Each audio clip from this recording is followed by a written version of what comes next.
அனைவருக்கும் வணக்கம். நான் நந்தினி. தங்கம் விலை தொடர்ந்து சரிஞ்சுக்கிட்டே இருக்கு. பபிள் உடையறதுக்கு வாய்ப்பு இருக்கா? ப்ளூம்பர்க் தங்கம் பற்றி வெளியிட்டு இருக்கிற ஒரு முக்கியமான செய்தி. தங்கம் வாங்குறவங்க மற்றும் முதலீட்டாளர்கள் கவனிக்க வேண்டியது என்ன? உலக மக்களுக்கெல்லாம் ஒரு கவலைன்னா நம்ம தமிழ்நாட்டு மக்களுக்கு மட்டும் வேற ஒரு கவலை. அது என்ன? இந்த பதிவில் விரிவாக பார்க்கலாம். அதற்கு முன்பாக இன்றைய விலை நிலவரத்தை பார்த்துடலாம். இன்னைக்கு ஆபரண தங்கம் விலை சவரனுக்கு 5360 ரூபாய் குறைஞ்சு 1,03,600 ரூபாய்க்கு விற்பனை செய்யப்படுது. தங்கம் விலை கிராமுக்கு 670 ரூபாய் குறைஞ்சு 12,950 ரூபாய்க்கு விற்பனையாகுது. வெள்ளி விலையும் கிராமுக்கு 15 ரூபாய் குறைஞ்சு 235 ரூபாய்க்கு விற்பனையாகுது. தங்கத்தோட விலை சர்வதேச அளவில் 3% அதிகமாக சரிஞ்சிருக்கு. இதனால் தங்கத்தில் முதலீடு செஞ்சவங்களும் சரி, நகை வியாபாரிகளும் ரொம்ப கவலையில் இருக்காங்க. ஈரான் அமெரிக்கா இடையிலான பதற்றம் தொடர்ந்து அதிகரிச்சுட்டு வரக்கூடிய சூழலில் உலக சந்தைகளில் தங்கம் விலை கடுமையாக சரிஞ்சிருக்கு. தொடர்ந்து 8 நாட்களாக தங்கம் விலை சரிவை சந்திச்சுக்கிட்டு இருக்கு. இந்த நேரத்தில் இந்த சரிவை பற்றி ப்ளூம்பர்க் என்ன சொல்லியிருக்காங்க அப்படிங்கிறத பற்றி பார்க்கலாம். இதை 1983ஆம் ஆண்டுக்கு அப்புறமா ஏற்பட்ட ஒரு மிகப்பெரிய வாராந்திர சரிவு, அதாவது பிக்கஸ்ட் வீக்லி ட்ராப் அப்படின்னு பதிவு பண்ணியிருக்காங்களாம்.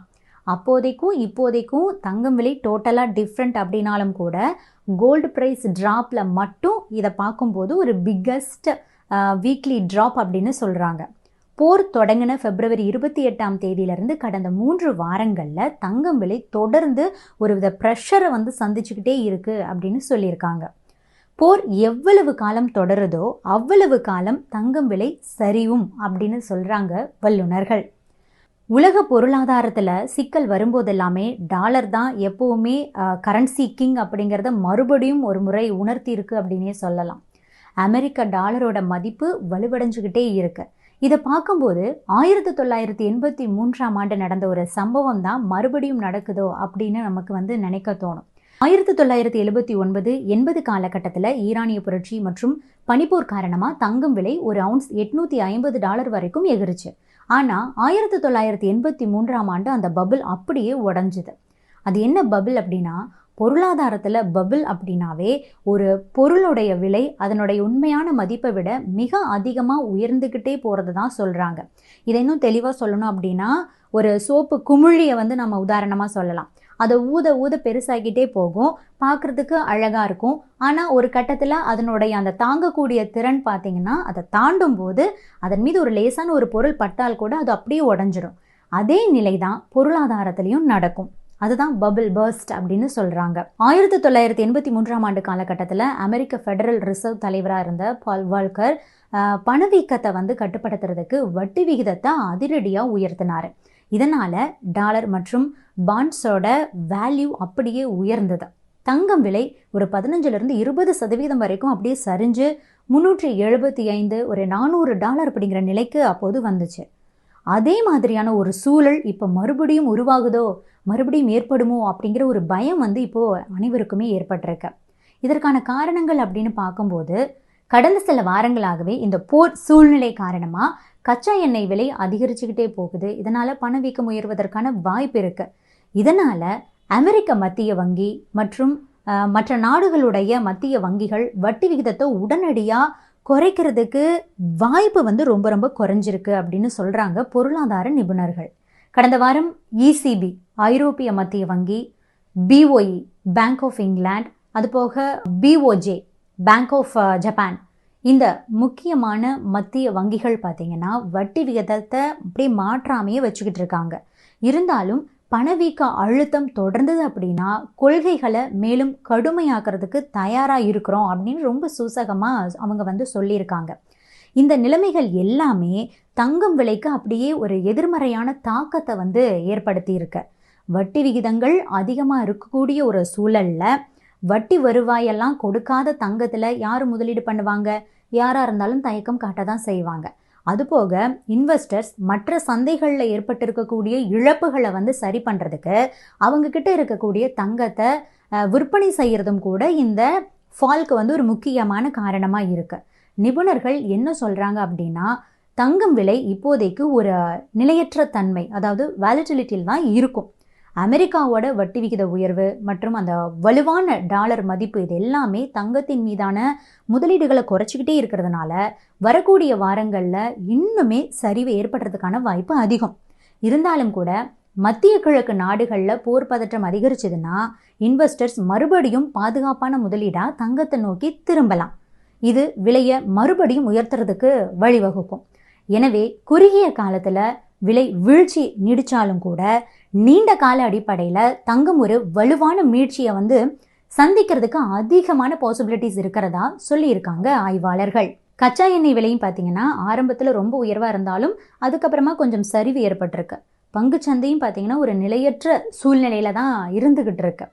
அடுத்ததா RSI, அதாவது கோல்டு ரிலேட்டிவ் ஸ்ட்ரென்த் இண்டெக்ஸ், அதாவது ப்ரைஸ் எவ்வளவு வேகமாக மேலே போகுது, எவ்வளவு சீக்கிரமாக கீழே வருது அப்படிங்கிறத மெஷர் பண்ணுறதுக்காக உதவக்கூடிய ஒரு மொமெண்டம் இண்டிகேட்டர். தங்கத்தோட 14 நாள் RSI gold relative strength index பார்த்தீங்கன்னா 30க்கும் கீழே சரிஞ்சிருக்கிறதுனால இது அதிகமாக விற்கப்பட்ட ஒரு நிலை, ஓவர் சோல்டு அப்படின்னு சொல்கிறாங்க.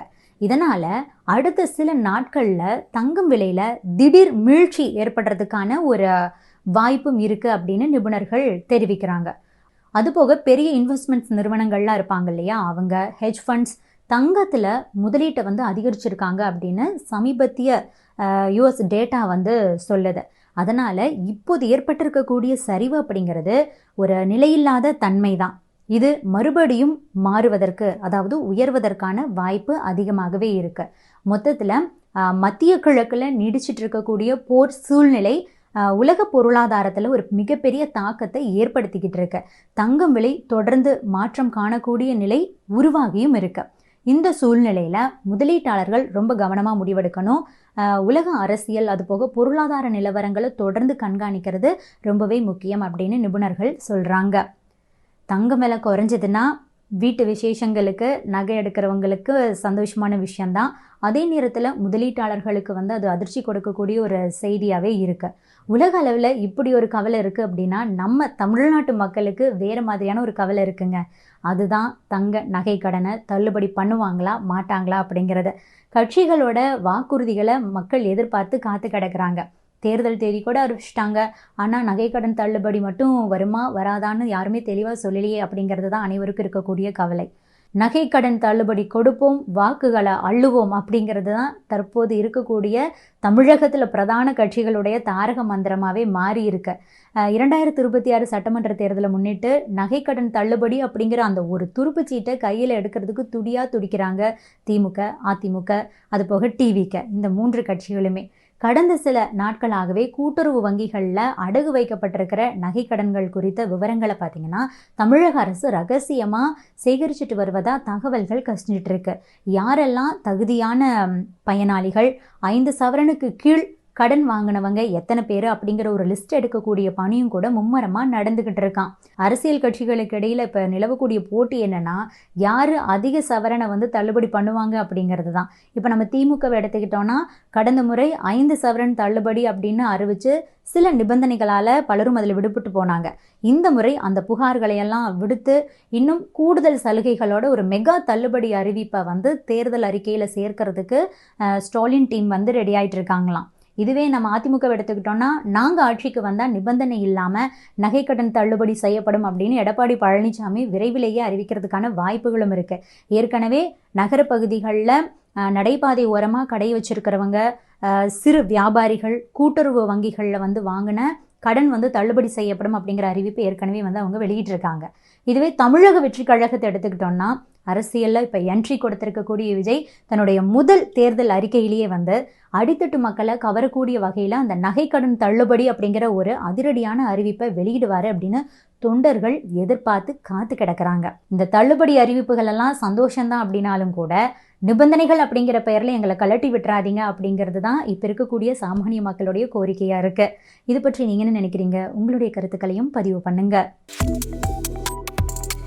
Subscribe to One India and never miss an update.